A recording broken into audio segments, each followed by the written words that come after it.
বৰ্তমান মই উপস্থিত আছোঁ ফলিয়াহাইমাৰী পথাৰ MV স্কুলত আৰু ভিডিঅ' জাৰ্নেলিষ্টে দেখুৱাইছে ইয়াত শিক্ষা বিভাগৰ যি তদন্তকাৰী বিষয়া উপস্থিত হৈছেহি আৰু ইতিমধ্যে ইয়াৰ যিজন প্ৰধান শিক্ষকৰ বিৰুদ্ধে এক অভিযোগ উত্থাপন হৈছে যে তেওঁৰ নাম হৈছে ৰফিকুল ইছলাম আৰু ৰফিকুল ইছলামক এজন ব্যক্তিয়ে অঞ্চলৰ এজন ব্যক্তিয়ে 2016 চনৰ পৰা 2020 চনলৈকে 2021 চনলৈকে তেওঁ স্কুলখনৰ তথ্য বিচাৰিছিল কিন্তু তথ্য বিচৰাৰ পিছত তেওঁ 97,000 টকা তাৰ বিনিময়ত বিচাৰিছিলে আৰু বিচৰাৰ পিছত ডিচিৰ চিলমোহৰ আছে যিখন কাগজত ডিচিৰ চিলমোহৰ আছে আৰু ডিচি অফিচৰ চিলমোহৰ আছে তেনে এখন তেওঁ লেটাৰ দিছিলে যিখন লেটাৰত কোৱা হৈছিলে যে 97,000 টকা দিলে তেওঁক সেই তথ্য দিয়া হ'ব।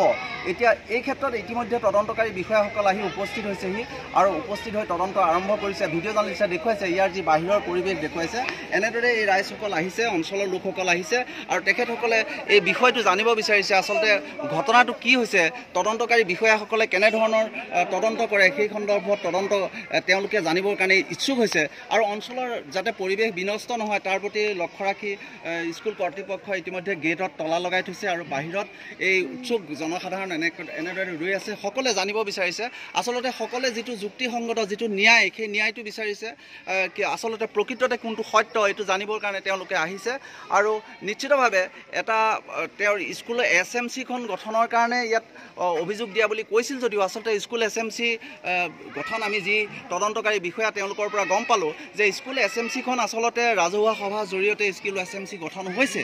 আচলতে স্কুল SMC গঠনৰ কাৰণে এই ঘটনাটো সংঘটিত হৈছে নে RTI যি বিচাৰিছিলে এই RTI বিচৰাৰ কাৰণে এই ঘটনাটো সংঘটিত হৈছে এয়া তদন্ত মৰ্মে ওলাই পৰিব।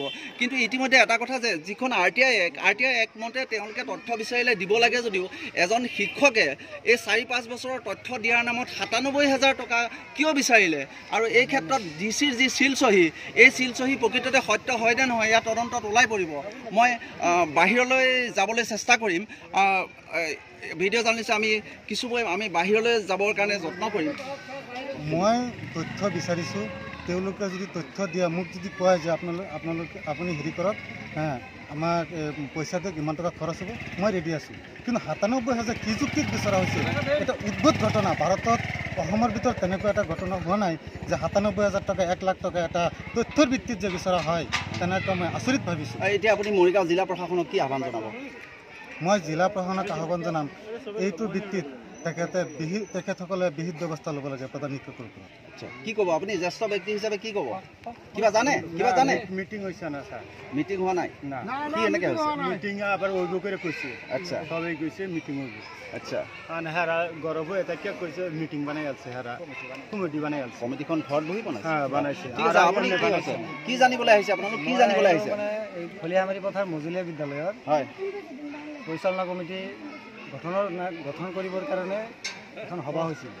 এই সভাখন মানে অলপ হওঁতেই সভাপতিয়ে মানে সভাৰ পৰা ওলাই গ'ল। ওলাই যোৱাৰ পাছত সভাটো এনেকৈ ভাঙি গ'ল। ভাঙি যোৱাৰ পাছত প্ৰধান ছাৰে ক'লে যে আপোনালোকে হাল্লা নকৰিব, আপোনালোকে মনে মনে থাকক, যে আপোনালোকক মই আকৌ এটা মিটিং পাতি কমিটিটো বনাই দিম। এতিয়া মানে লকডাউন পৰি গ'ল। আপোনালোকে কি বিচাৰে এতিয়া? এতিয়া আমি বিচাৰোঁ নতুনকৈ যে কমিটিটো এটা বনাইছে কমিটিৰ কাৰণে আহিছে, কমিটিটো নতুনকৈ হ'ব লাগে, অবৈধ কমিটি বনাইছে। ঠিক আছে, মই এফালে আহিছোঁ। কি বিচাৰে? দুটা মিটিং হৈছে, আমি ছাত্ৰ গাৰ্জেন দুটা মিটিং হোৱাৰ পিছত আপোনাৰ ছাত্ৰ আছে ইয়াত অবজাৰভাৰ CRC সভাপতি 3জন বহিছে। ৰাইজক কৈছে আপোনালোকে কি চায় যে আমি এখন সুকীয়া কমিটি চাওঁ, তেতিয়া আপোনালোক ৰাইজ হৈছি সেই হিচাপত কমিটি কি বিচাৰে? আপুনি কি বিচাৰে? ছাৰ কথা সেইটো হয় ছাৰ, এই যিটো প্ৰথম এটা মিটিং হৈছিল, মিটিঙত কেলেংকা লাগি পেলাই ভাঙি পেলাই দ্বিতীয় মিটিং পাতিছে। মিটিঙত এই ছাইড বাই ছাইড বহাইছে, মাজত অলপ ঠাই ৰাখিছে, থাকি পেলাই দুটা ছাইডত বহাইছে, বহাই পেলাই কমিটি মানে গাইডলাইনবিলাক কৰি দিলে। সেইমতে এটা ছাইডত মানুহ বেছি পাইছে, এইটো ছাইড কাৰ, এইটো ছাইড ৰঘুলে বেছি ল'ব, এইবুলি সিহঁতে ডিক্লেয়াৰ দি পেলাই গুচি গৈছে সভাপতি সভা ভাঙি দিছে বিভিন্ন লোকে এতিয়া কমিটিখন একাংশ লোকে অবৈধ বুলি কৈছে আৰু আনহাতেদি যদিও বৰ্তমান সময়ত ইয়াত যি তদন্তকাৰী বিষয়া আহি উপস্থিত হৈছেহি আৰু আটাইতকৈ গুৰুত্বপূৰ্ণ কথা হৈছে কি RTI কাৰণে তথ্য বিচৰাৰ কাৰণে ৯৭,০০০ টকাকৈ বিচৰাৰ পাছত কোন উপায়ুক্তৰ কাৰ্যালয়ে চিল চহী মাৰি এই কাগজখন দিলে এই তদন্ত কৰিলে এই প্ৰকৃত তথ্য ওলাই পৰিব।